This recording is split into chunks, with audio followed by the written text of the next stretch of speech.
Pemilu baru akan berlangsung 1 tahun lagi. Namun demikian, euforianya semakin terasa saat ini. Parpol dan elit politik mulai melakukan beragam manuver politik, bernegosiasi, dan mensosialisasikan capres mereka masing-masing. Berbagai survei oleh sejumlah lembaga survei dilakukan, di antaranya untuk membangun opini seputar para capres tersebut. Suasana kompetisi pemilu juga terasa kuat di tengah-tengah masyarakat. Posko-posko relawan didirikan, berbagai agenda konsolidasi dilakukan. Sosialisasi para capres digelar di berbagai daerah. Antusiasme tinggi juga tampak di tengah-tengah umat Islam. Mereka berharap besar akan ada perubahan melalui pemilu tahun depan. Keadaan umat hari ini di tanah air memang sedang tidak baik-baik saja, bahkan kian terpuruk. Beragam persoalan membelit negeri ini, dari persoalan ekonomi, sosial, keamanan, hingga politik. Secara ekonomi, negeri yang alamnya kaya raya ini justru memiliki hutang luar negeri mencapai hampir 8.000 triliun rupiah. Pemberantasan korupsi malah makin lesu. Skandal keuangan 341 triliun rupiah di Kementerian Keuangan misalnya, sampai sekarang tidak ada titik terangnya. Sementara itu, DPR resmi mengesahkan rancangan undang-undang tentang Perpu nomor 2 tahun 2022 tentang Cipta Kerja menjadi undang-undang. Padahal Undang-Undang Cipta Kerja itu telah banyak ditentang karena banyak berisi pasal yang berpotensi merugikan masyarakat. Secara keamanan nasional, warga masih terancam serangan kelompok teroris OPM di Papua. Dalam 3 tahun terakhir ada sekitar 110 warga dan aparat menjadi korban teroris OPM.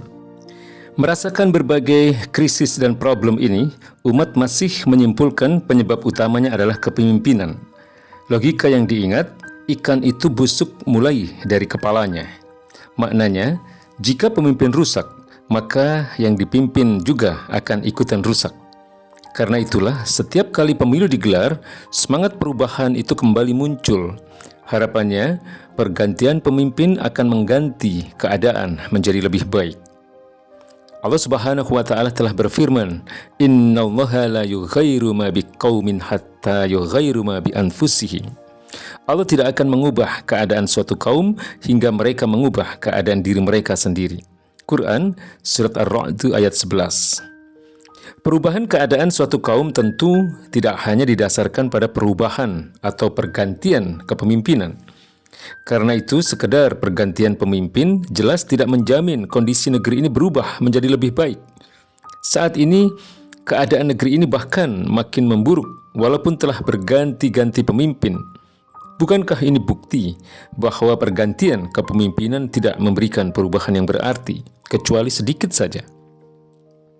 Semestinya kaum muslim kembali merujuk pada analisis Al-Quran yang mengurai penyebab kerusakan umat manusia, yakni akibat meninggalkan aturan Allah Subhanahu wa Ta'ala.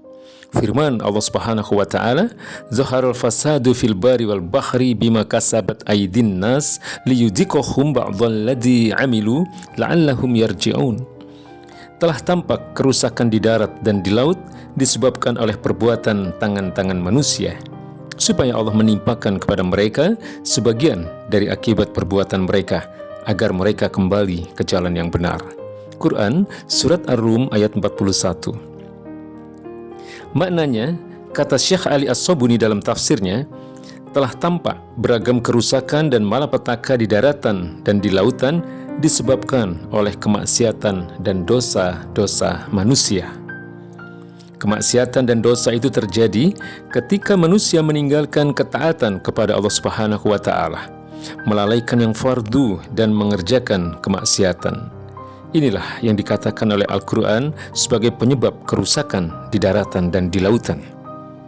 Allah Subhanahu wa Ta'ala juga menegaskan bahwa penyebab derita umat manusia adalah karena mereka berpaling dari Al-Quranul Karim. "Waman a'radu an dzikri fa inna lahu ma'isyatan dhankah." Siapa saja yang berpaling dari peringatanku, sungguh bagi dia penghidupan yang sempit. Quran Surat Toha ayat 124. Imam Ibnu Katsir menjelaskan, makna dari frase a'radu an dzikri atau berpaling dari peringatanku adalah menyelisihi perintahku dan apa saja yang telah aku turunkan kepada Rasulku, yakni Al-Quranul Karim, berpaling dari Al-Quran lalu melupakannya dan malah mengambil selain Al-Quran sebagai petunjuk. Setiap muslim harusnya meyakini bahwa Al-Quran adalah satu-satunya petunjuk dalam kehidupan. Allah Subhanahu wa Ta'ala telah menunjukkan kepada kita bahwa akar persoalan umat hari ini adalah karena mereka mencampakkan syariahnya yang kafah dan malah mengambil aturan kehidupan yang lain seperti sekulerisme, demokrasi di negeri ini. Dengan berpegang pada petunjuk Al-Quran, bisa dipastikan bahwa siapapun yang berkuasa, jika tetap mengabaikan aturan-aturan Allah, tidak akan pernah bisa menghilangkan berbagai kerusakan atau fasad di segenap penjuru negeri. Berbagai kerusakan hanya mungkin diperbaiki saat pemimpin kaum muslimin menerapkan Islam secara total. Inilah perubahan hakiki yang mestinya menjadi program setiap pribadi, kelompok, dan parpol Islam. Bukan sekadar mengusung calon pemimpin muslim, tetapi juga sekaligus mendorong pemimpin muslim menerapkan syariat Islam secara kafah dalam seluruh aspek kehidupan. Bukan saja memilih siapa yang akan jadi pemimpin, tapi juga menentukan sistem kehidupan apa yang akan diterapkan, Islam atau selain Islam. Benar, umat hari ini masih menyembah Allah Subhanahu wa Ta'ala. Namun demikian, dalam kehidupan sosial, ekonomi, politik, dan bernegara, justru menolak diatur Allah Subhanahu wa Ta'ala dengan syariahnya. Padahal begitu jelas, Allah Subhanahu wa Ta'ala memerintahkan umat untuk berhukum hanya dengan syariahnya. Fahkum bainahum bima anzalallah wa la tattabi ahwa'ahum amma ja'aka minal haqq. Karena itu hukumilah mereka menurut hukum yang Allah turunkan, dan janganlah kamu mengikuti hawa nafsu mereka dengan meninggalkan kebenaran yang telah datang kepada dirimu.